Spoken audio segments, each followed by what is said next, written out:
How is your prayer life? If you are like most of us, it has seasons and sometimes lacks consistency. Prayer, faith, and holiness are key to reaching your destiny. Join Prophet Nanase Opoku Sarkodie as he encourages the body of Christ to get closer to God in prayer. One of the nature of Christ is love. There are two things on earth that is still practiced in heaven. The language in heaven is faith, and the character is love.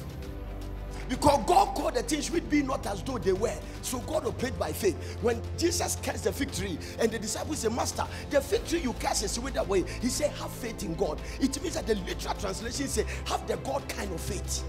The God kind of faith believes in what he said.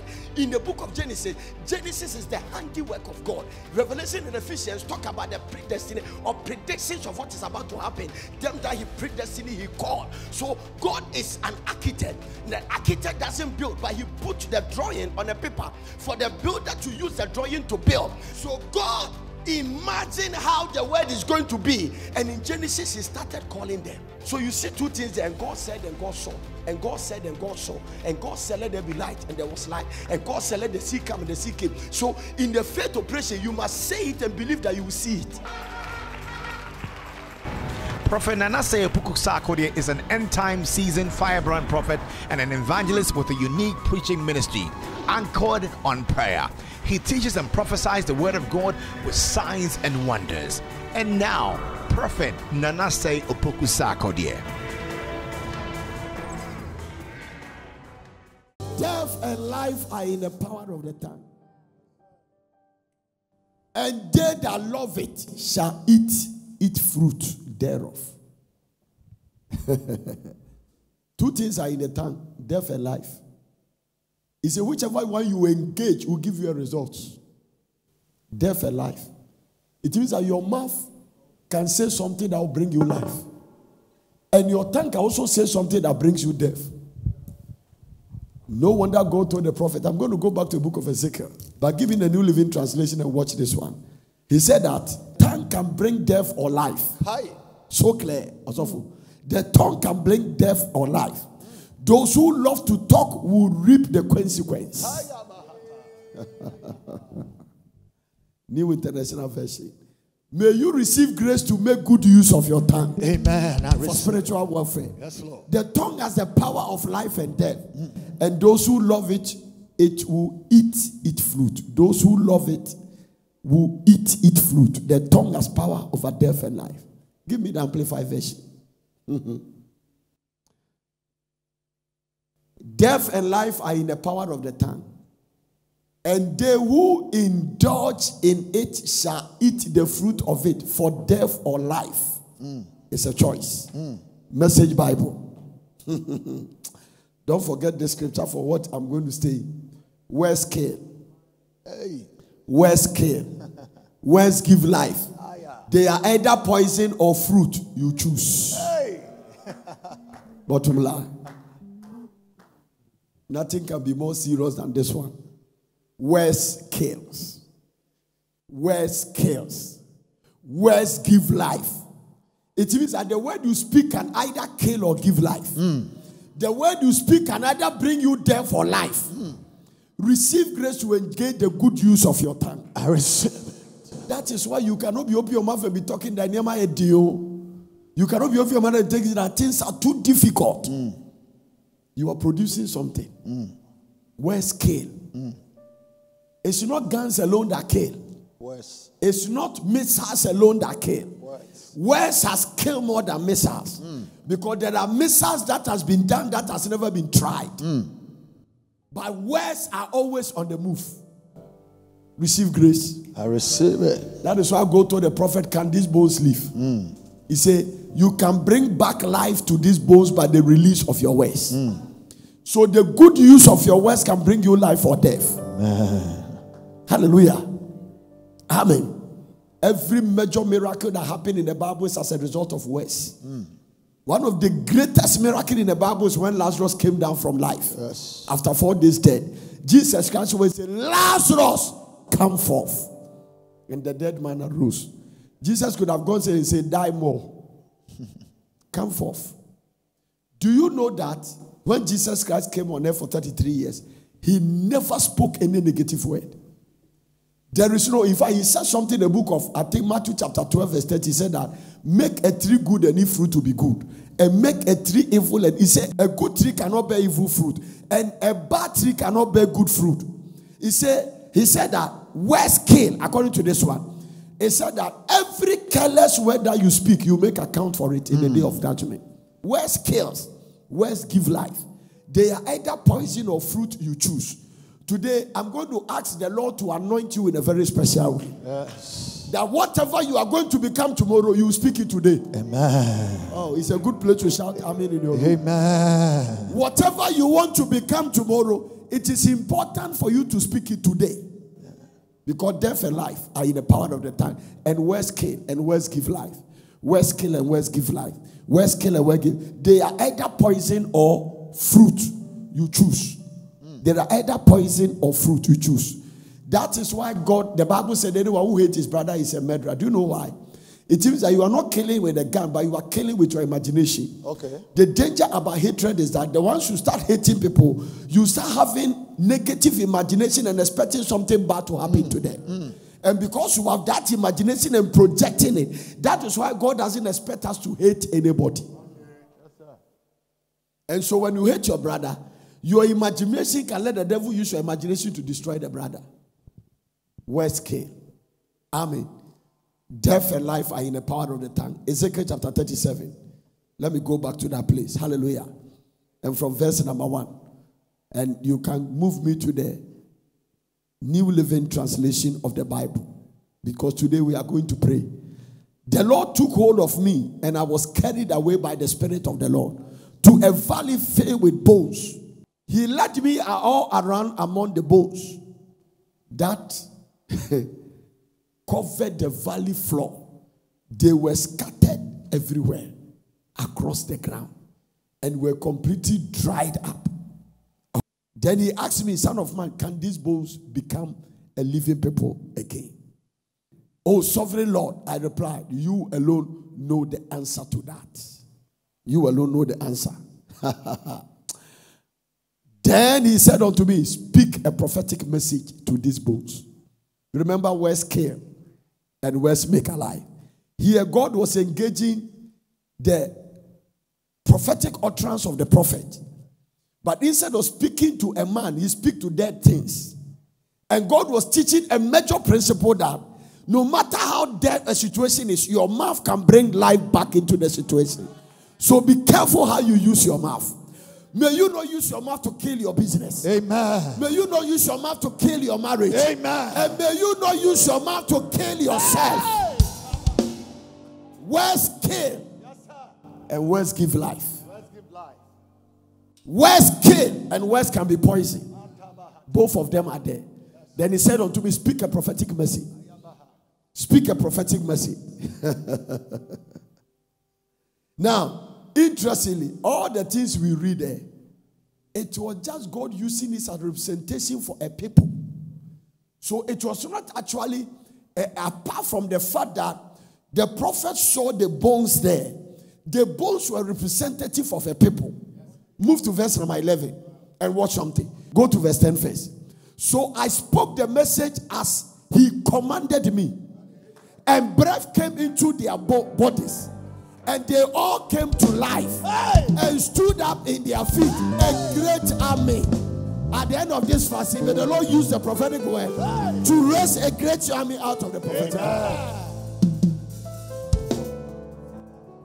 Today, a lady called me from somewhere. He said, you want to come and see me by force? I said, this is not the time to see men of God. I said, it's not possible. Even if you come, they won't let you enter. And the way it is, I am suffering. I said, listen, sit down and hear the word I'm preaching. You are in Kumasi, you want to come here. Others are catching it from United States. From here to Kumasi and here to America, which one is the shortest? No. People still want to go back when God is changing the system. They want to go back. No. Hallelujah. Now it has left coming to stand in front of a prophet. Now it has come to the place he sent his word. He sent his word. He sent his word. He sent his word. He sent his word. He sent his word. And the word healed them. And the word delivered them. May you receive the word of God for your healing. Receive the word of God for your deliverance. Receive the word of God for your prosperity. He didn't send healing. He didn't send prosperity. He didn't send deliverance. He sent his word. And within the word is deliverance, healing, and prosperity. Today I was meditating about something right from Benin Power. The Lord taught me how to. I've said this several times. He said the prophetic anointing, you are not in control of it. Let's study my word. Study my word. Study my word. I didn't know the time is coming. People will not be able to kneel down the prophet to anoint them with oil. They got to stay in their room and catch the word of God. Yes, he didn't send healing. He didn't send prosperity. He didn't send deliverance. He sent his word. And as they catch the word brought them prosperity. So whatever you are watching me, I am sending the word of God. May you catch the word. It's changing. By this scripture, it is a sin for you to come to the place of hopelessness. It is a sin for you to come to the place of despair because you think that you can't see the future. Hallelujah. What is these bones the Lord is talking about? What is these bones? What is these dry bones? Verse number 11. Look at it. Then he said unto me, Son of man, these bones represent the people of Israel. At that time, these bones represent the people of Israel. They are saying, we have become old. Dry bones, all hope is gone. Our nation is finished. But as you release a prophetic word and both give it to John, I am speaking into their life. Somebody is saying, because of COVID-19, I've lost my job, I've lost my marriage, but all hope is not gone. Because you are about to speak the word of God, and something is about to change. Amen.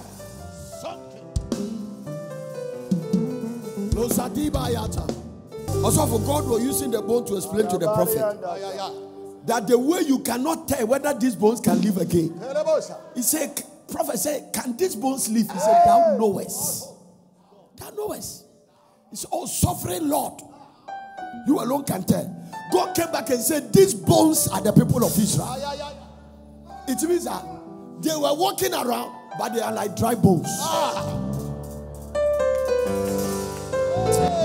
I feel an anointing coming to you.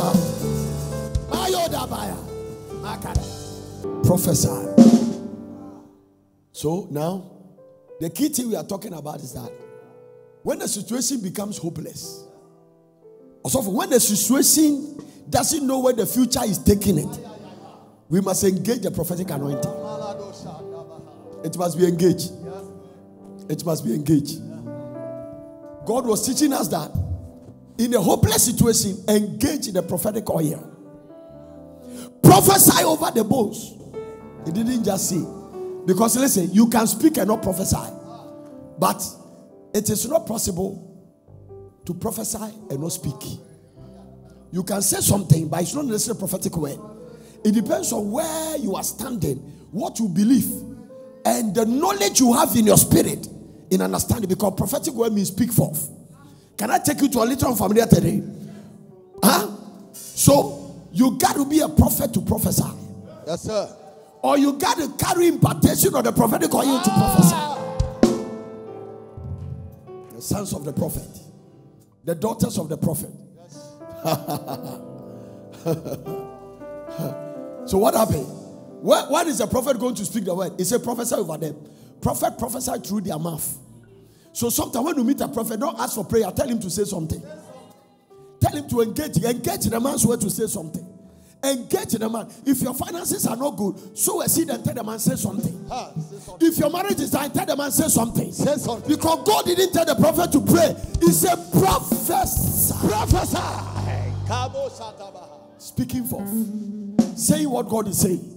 Declaring what God is declaring. Yes. Today somebody is going to prophesy to things, and the things are about to change in this state and situation.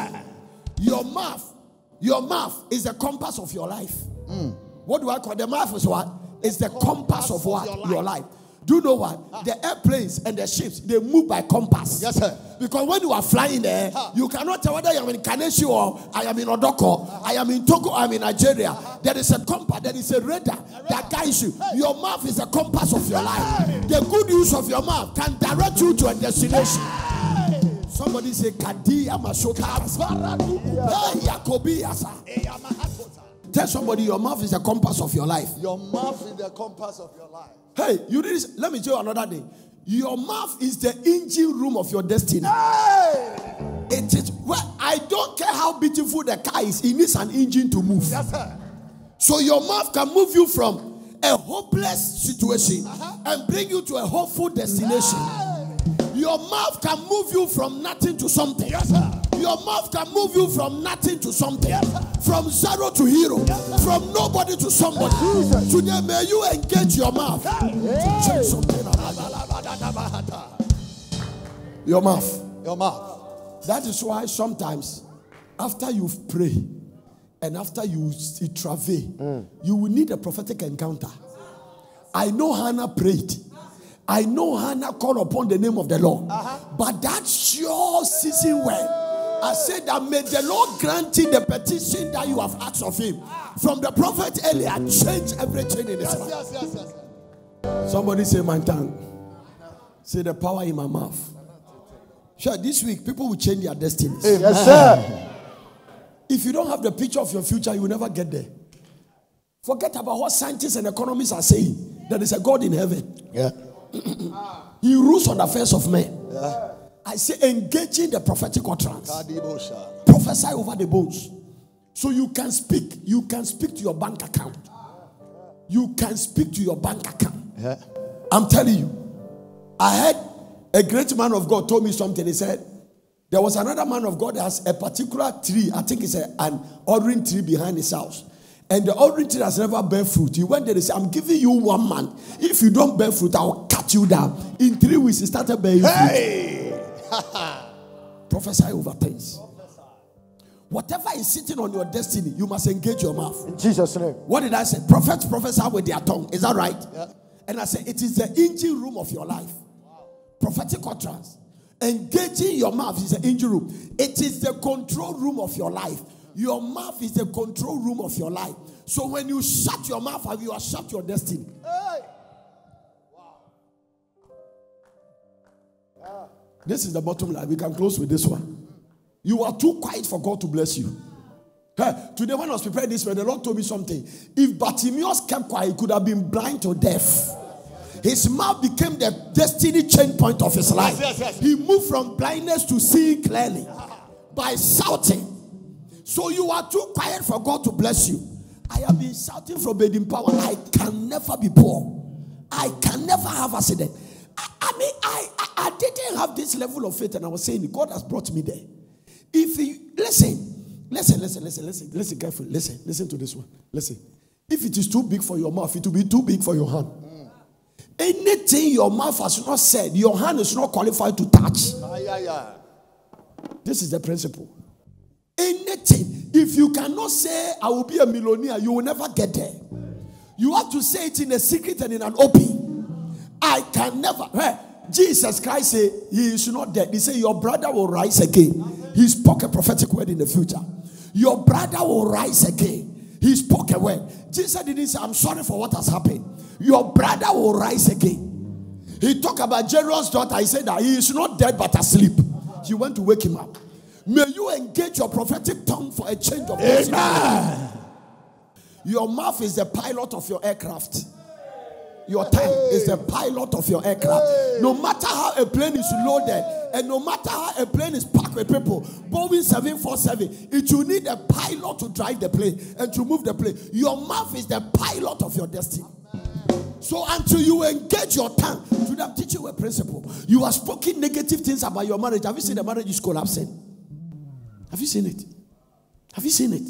And COVID-19, and we are saying day, and you are following. All you speak is what CNN is saying. All you say is what BBC is saying. All you say is what the media in your country said. You have never quoted one scripture. Because he lives, I can face tomorrow. Because he lives, all fear is gone. Because he lives, he holds my future. Once God lives, my future will be fine. He will supply all my needs according to his riches in glory. All things work together for good to them who love God, who are called according to his purpose. I know whom I have believed, and I am fully persuaded. Your mouth is the pilot of your aircraft, and your aircraft is your destiny. Your mouth is a pilot of the destiny, the aircraft destiny of your life. So until you engage your tongue, some people fail examination before they write it because they are saying that someone may fail it. And so even if they pass, the law of faith must fail them. Because all the laws of God, including the law of faith, they are made to work. But you can cause their failure. That is why Jesus prayed for Peter that his faith will not fail. It means that much as faith is made to work, it can also fail. I'm preaching you. Yeah. He said, I have prayed for you that your faith will not fail. So faith is made. Faith is a law. Faith is a law. The law of the spirit of life in Christ has made me free from the law of sin and death. So there are two laws in operation. The law of the spirit of life in Christ and the law of sin and death. All of them respond to the words of your mouth. Both of them, the law of the spirit of life in Christ and the law of sin and death, they all respond to the words of your mouth. Hallelujah. It is not every time you even open the mouth and tell the devil which part of your body is paining you. Sometimes you just have to keep quiet. And then see there, you are registered for sincere death.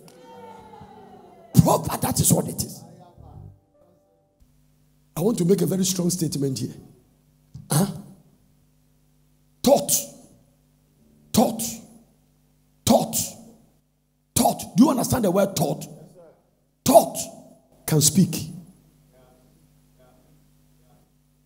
You can get to a place nobody has opened their mouth, but if they hate you, you can feel it. Thought, speak. What about actions? If you are sick, that is why I feel pity for any Christian who wants sympathizers. You are in danger. You just want to be sick so that people come and visit you. You stop going to church because you were sick, they didn't come and visit you. Right? Never come to the place when you are trusting God that people will try to sympathize with you. Never open up for that. Because anytime sympathizers come around you, they hinder the manifestation of your miracle. Stop them. Stop them completely. Stop them. And don't behave like you are in need. One of my mentors said something in Nigeria and he said, a lady married and anytime his mother-in-law will call her and say that, how is it? Because he was expecting her to take seed. And he said, anytime he takes seed, the mother-in-law called and asked her, how is it? And he said, Mommy, and then something will happen, he'll get a miscarriage. So he said he wants to tell his pastor, and the man said, the next time you tell him, oh, God has done it. So he went to him and called him and said that, how is everything? He said, God has done it. The woman on the other side of the phone, hey, my heart, and died. Died. Because he didn't hear what he was expecting to hear. May the Lord disappoint your enemies. Engage your mouth. Engage your mouth. Engage your mouth. Engage your mouth. When you hear them speaking, don't repeat what they are saying. When you hear them speaking, don't repeat. It's not everything science is saying that you will accept. Look at what God is saying. Whose report will you believe? The father is killing people. That's not mean he should kill you. Yes. Your case is different. Yeah. Tell them my case is different. Tell them one of our daughters has coronavirus. And he told all his colleagues, he said that it doesn't have power over me. They have tested me positive because there's something wrong with the machine. And he came to take communion. When the next day they test me, it was negative. I will read this testimony. The next day, it has power for instant results. Hey. The next day, one of our members has a virus. Among the people that got your train, he said that he declared that nobody as a Porterian will die by coronavirus. That was the word he's hanging on. And it was the first 3 people that tested negative and recovered.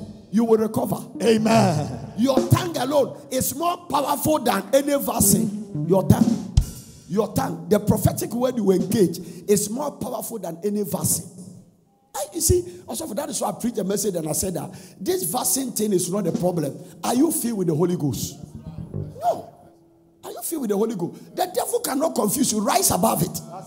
Any object you are, any obstacle. If somebody said there is no mountain anywhere, everybody's mountain is his ignorance. There is no mountain anywhere.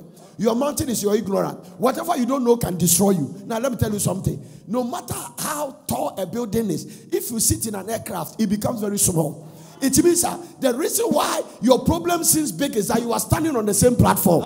Rise above the problem, you look very insignificant. That is why they that wait upon the Lord, they shall renew their strength. They shall mount at its wings as eagles. It means that we begin to fly in fasting above our challenges.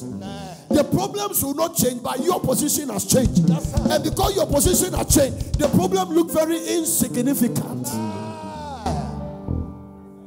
I'm preaching. Yes, sir. No, problems haven't changed. Yes, sir. The rotten body and the stinking body of Lazarus did not change. But Jesus was above the situation. Jesus was lifted above the situation. So he spoke a prophetic word and the situation changed immediately. So your obstacles will not change, but you just have to change your position. They that wait upon the Lord, they shall renew their strength. They shall mount at his wings as eagles. They will run, they will not be weary. They will walk, they will never eat. He said, the young lions do hunger. The Lord that not do lack and suffer hunger. But they that seek the Lord. Hallelujah. Amen. Your mouth is the driver of your life. Therefore, life are in the pilot. The mouth is what? The driver of your life. Until you are taught to speak right, you will never get out of bondage. You have to be taught to speak right. Make a tree good and its fruit will be good. Make a tree evil. Give me that scripture. Matthew chapter 12. Make a tree good. It was spoken by Jesus Christ from the King James Version 32. Okay. Whosoever speaketh a word against the Son of Man, it shall be forgiven him. But whosoever speaketh against the Holy Ghost, it shall not be forgiven, neither in this word or the word to come. 33. Let me see something. Either make a tree good and its fruit will be good, or make a tree corrupt and its fruit will be corrupt.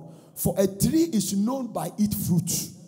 So even if you don't know agric, or you have not studied agricultural principles, and you have never seen an orange tree before, but you have seen an orange fruit before. Once you see the fruit on the tree, you can tell that this is an orange tree.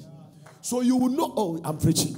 You will know a tree by its fruit. Now look at verse number 44. Now look at what Jesus said. Oh, generation of vipers. How can you be evil, speak good things? How can you be evil? For out of the abundance of the heart, the mouth speaketh. So listen, you will stabilize your matrimonial home by storing good things in your spirit. It will naturally come out of your mouth to bless your wife and your husband. Let me read a New Living Translation of this one. Makaduya, you brood of snakes, how could evil men like you speak what is good and right? For whatever is in your heart determines what you say. That is what I said. Your mouth is the driver of your life. So, the way you start your car and it moves you from Accra to Akosomo, it is your mouth that determines whether you land in prosperity or poverty. Choose one. It's as simple as that. Your mouth. Verse number 35. Watch this. Watch verse 35. A good person produces good things from the treasure of a good heart. An evil person produces evil things from the treasure of an evil heart. So also everything has to do with the state of our heart. Verse 36 says something. No, watch it. There are a lot of people in church. They are very good people that they have a wrong heart. That's the bottom line. Also, a lot of people are gifted in church. A lot of people have charisma. A lot of people are up to the tax, but their heart is wrong. He said, as for my servant Caleb and Joshua, they have another heart. So what qualified them was their heart. I don't care how you can speak. I don't care how you can sing. I don't care how orator you are. I don't care how good preacher you are. Check your heart. Check your heart. Where envy and strife is, there is confusion and every evil work. Today I was meditating about something. Until Ghanaians pray and we get delivered from the spirit of envy, nobody's going anywhere. It is not the devil sometimes killing us, or we killing one another. That's what it is. I went to Nigeria one day, and they took me to their domestic airport, and I counted over 100 private jets. 100 private jets. Owned by people. Different people. 100. Envy. It has destroyed churches. Envy. Envy. People cannot handle the promotion of their brother. They cannot handle it. People cannot handle the elevation of their brother. Kid, look at your husband. Hey, listen, let me tell you something. That is why, because you see, where there is envy, when people are envious, they like control. There are people in America, they sit in that economy. When they are getting ready to marry, they come to village to marry a woman from their village. Do you know the reason why? They want a woman they can control. They want a woman they can control. They want a woman that they will use her like a slave. They don't want somebody that they will wrestle with. No, that is why a lot of well-to-do career women in the church, young ladies who have finished their doctorate, masters, they are doing a good job and nobody is marrying them because they cannot control them. There is a certain level with your wife, you can't control her, you reason with her. You sit down and say, God, give me ideas. Where do we handle this one? But if you are a traditional-minded person, you always want people you control. You make the word of God of none effect by the traditions of your fathers. If you change your ways, you will prosper. You change your... I've seen them. They bring them. And there's another disadvantage to that. So Krasini should is another thing. Because the young shall grow. I said the young shall grow. You should have stayed with the one that is enlightening. There is nothing like people that are enlightening. You sit down with them and just reason with them. When I married my wife, he was richer than me. He was working in the bank. I used to carry his bag. Why do you want to humble yourself? He take his salary and put it in my hand. I'm telling you, I used to take some pastors for Kenke at Jamestown. When I go, I'm the one who pays. All that chicken. Now, baby, you could decide the fish, they fry is fresh. So once we are eating the chicken, they are frying the chicken, they are putting it there. I am loaded. That time. Or when the pastors are struggling, one pastor told me, say, Nana, this lady you marry, God really directed you. As I'm talking, every time I'm holding brand new notes. When you work in a bank, you don't keep old notes. Oh, Pastor John, you are here. I'm done. You know what I'm talking about. He will take his salary. They pay her 2 weeks, put it in my hand. And I was just humble. A lot of men cannot humble themselves to enjoy their wife's blessing. Receive grace to humble yourself. Marry that woman and humble yourself. Your pride will not take you anywhere. Where we are going, it's not every time. You know, a friend, because the way your mother was calling your father Mira. So at this generation, you want your wife to call Mira. Akosia Mira. Criticism. Where we are in the world now. No. Amen. Hallelujah. Your wife should have about 5 names for you. And every name they call can tell you your behavior. That's it. It's as simple as that. That's all. Amen. If you see mommy call me pastor, it means I'm not behaving well. They are referring you to your profession. Pastoral anointing. If you say now say, it means that things are going on well. Are you getting what I'm talking about? Especially when you hear them say, prophet of God, that one day you are finished. It means that where you are, you need to go to God for prayer. When they refer you that you are a prophet of God, it means that where you are not behaving like a prophet of God. Receive grace. Your wife must be able to have 5 names for you. If your wife only call you 1 name, you have failed the test. Because the way they call you determine whether you are behaving well or not. If they want to ask money, if they want money, there's a name they call you. Amen. Once I hear my wife say boy, it means that my money is going to go down. When you hear boy, it doesn't mean you have done anything good. It means that the collectors has come. Are you getting what I'm talking about? May your mouth become the driving force of your destiny. Amen. We need to humble ourselves and walk in it. Enjoy it. I tell some of my daughters and sons, I say, enjoy your wife's blessing. No, don't always marry and think that you can control a woman. Some of you, your wife can advance his call and go to school and have master's degree and bring more income. But because of your fear, you are fighting his academic work. You are afraid. No. Even some pastors say they will push their wife. Does it mean that when God revelationally come to the place and show that mommy is getting some fire inside the lady and you want to preach, then I'm trying to suppress her? No, you can't suppress an anointing. No, some pastors are insecure about the exposure of their spouse. No, just enjoy. Enjoy it. Enjoy it. Enjoy it. There is a proverb in my country, I kind of say that Obato to a tribema them. It means that when a woman buys a gun, the gun is placed in a man's room because he cannot shoot it. Enjoy it. Enjoy it. Stop your insecurity. It won't take us anywhere. It is enviness that is killing Ghana. It is enviness. We cannot handle one another's blessing. No, small thinkers. A lot of us are very small thinkers. We think so small. So a small blessing looks very gigantic for us. Exorbitant. We cannot handle it. We are just there. Amen. You can't. Some people will fight on second-hand cars. They will curse you for driving second-hand car. Who be better? Hallelujah. When you go to a country like America, car is not an issue. It's not a sign of prosperity. In fact, a security man can drive a better car than his boss because car is not a sign of prosperity. When you buy a brand new car and you drive it out of the dealership, it's a second-hand car. Car is not a property. I'm telling you, lands are better than cars. I'm preaching. Amen. May the Lord help you to engage your mouth. May we come, if you are going to prosper. Listen, today I was meditating about something, what I'm going to preach this morning, and I came to the Garden of Eden, and I started meditating from the scripture that said they were naked and not ashamed. And God began to expand the scripture. I say the naked is not only wearing pants and underwear, it means transparency. Adam and Eve were transparent. Transparency. We are living in our generation that a lot of people are married. None of the spouse know anything about their wife and their husband. Your wife should be able to know the password on your Visa card. My wife knows. If I change it, I will tell her. Yes. Amen.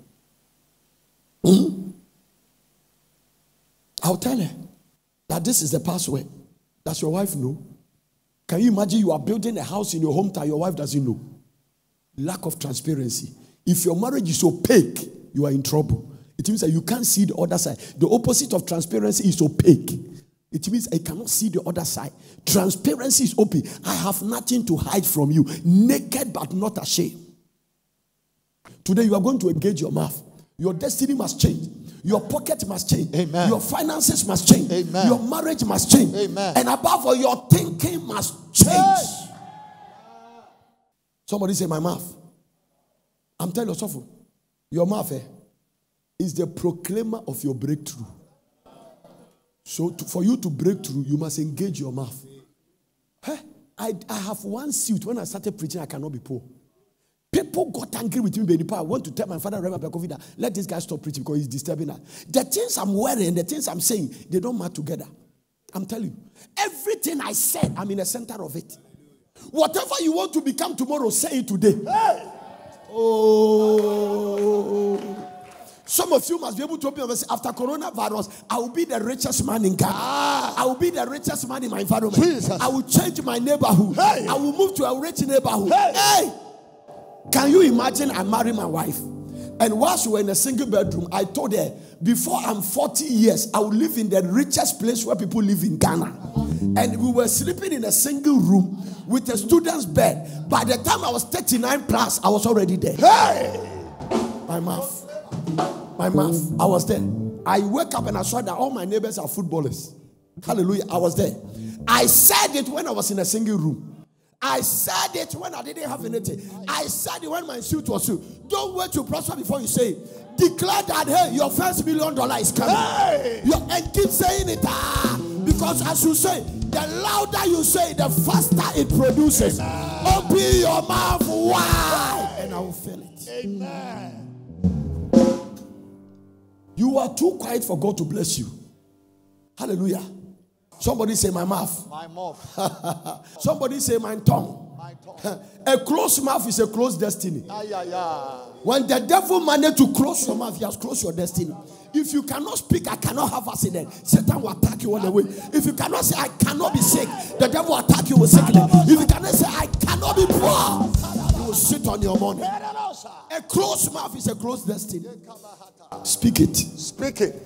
Speak it. Speak it. Can you use your mouth? Prophesy over these bones. Can these bones live? He said, thou know. Say, prophesy. Release a prophetic word. Don't call me. Hey? Every time we are waiting for God to come from heaven and do something, where the power to change this is in our mouth. The power to change is in our mouth. Your pocket will not change until your statement change. Get it straight.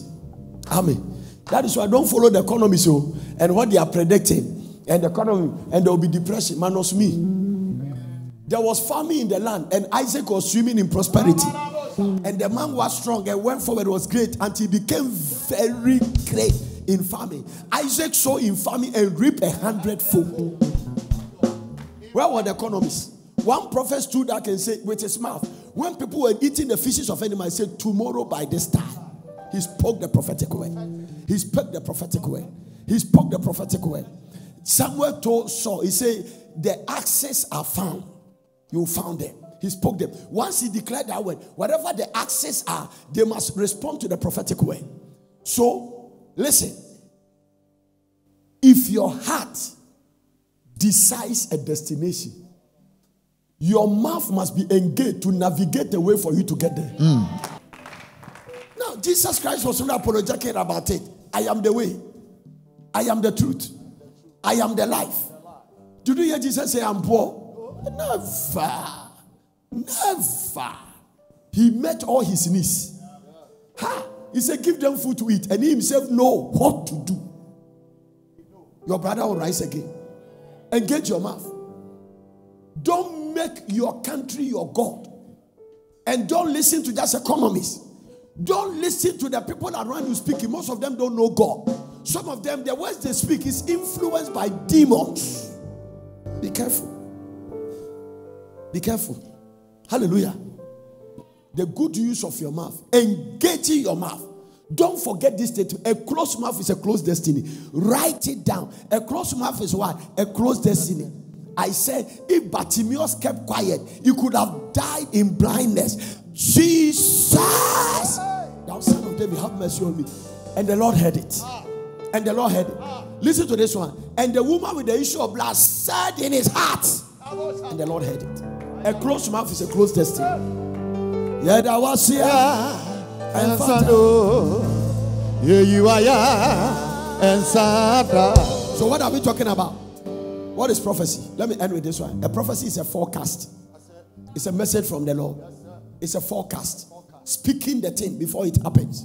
Declaring it before they manifest. A prophecy is what? It's a forecast. It is a message from God. Somebody say prophecy. It signifies and reveals intention of God's purpose. Prophecy signifies and reveals the intention of God's purpose. Can these bones live? He said, prophesy over them. Later, the man thought he was prophesying to bones, but while she was speaking to bones, she was changing the people. He said, these bones you have changed is the people of Israel. So the way flesh came to them and bread came, they are going to move now. They are coming out of their hopeless situation. They are coming out of their poverty because you have used your mouth to change the destiny of it. Listen to me. Look at the man. Jesus Christ cursed a fig tree and it dried to the root. Do you know what I can teach you from that one? The creator went to the things he created to find fruit, and the tree refused to bear fruit. It was a mockery. So the tree was trying to mock Jesus. Anything mocking you must come under a curse. Sickness is a mockery. Disease is a mockery. Delays in marriage is a mockery. You are going to curse anything that is mockery. Financial hardship is a mockery. Somebody is not understanding what I'm talking about. So Jesus said, no man eat fruit of the hereafter forever. And the disciples heard it. It means I speak for others to hear. When I started saying I cannot be poor, I didn't say it in secret. Open. I became intoxicated with God's word. Intoxicated. That's what I'm telling you. Stay with the word. And as you stay with the word, study the word. But don't stay there. Move to the realms of meditation.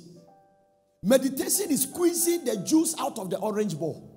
So you stay with the word. You meditate on one scripture. You meditate on it. And the meditation will naturally lead you to revelation. Nobody meditates and never walk in revelation. As you stay with the word will open up. You move from Logos to Rhema.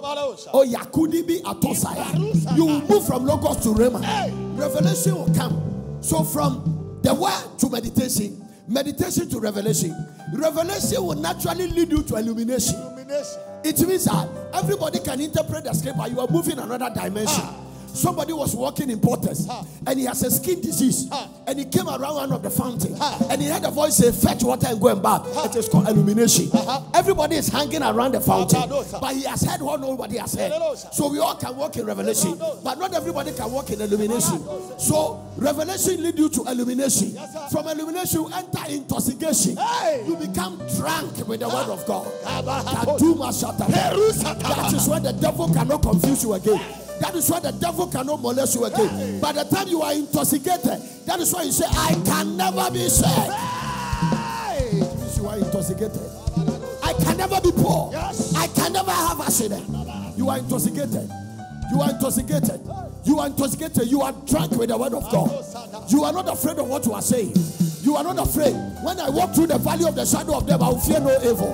Because thou art with me. Intoxication. The Lord is my light and my salvation. Who shall I fear? Intoxication. Goliath, I will bring you down. Goliath, you are coming down. I will cut off your head. Intoxication. May you move to the realm of intoxication. Intoxication. You become fearless. You become fearless. You dare what nobody would dare. You take pragmatic move. You take daring step. You have to be intoxicated to come and put a church in Porter City. It's an intoxication. It's an intoxication. It's an intoxication. If you marry the devil, you will tame her. You will tame him. A spiritual intoxicated person, no demon can mess around that person. Because listen, a drunkard is not afraid of crowd. A drunkard is not afraid of dark. A drunkard is not afraid of thick darkness. A drunkard can walk in a cemetery at midnight because he is not alone. May you be spiritually drunk. Do not be drunk when it's essence, but be filled with the Holy Ghost. Let me show you intoxication. On the day of Pentecost, when the Holy Ghost arrived, it moved them intoxication. The people say they are drunk. They are full of wine because they were behaving like drunkards. Because the Holy Ghost came with the effect of wine and intoxicated them. They were fearless. Peter stood up and preached and won 3,000 souls because of the intoxication. May you step into intoxication. The devil will leave your finance. The devil will leave your body. The devil will leave your home. The devil will leave your finance. The devil will leave your wife. The devil will not touch your children because you are spiritually drunk.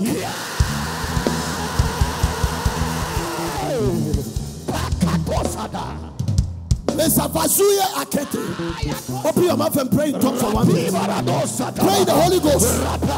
Say, Lord, I want to get drunk in the Holy Ghost. Baptism of fire. You shall baptize you with the Holy Ghost and fire.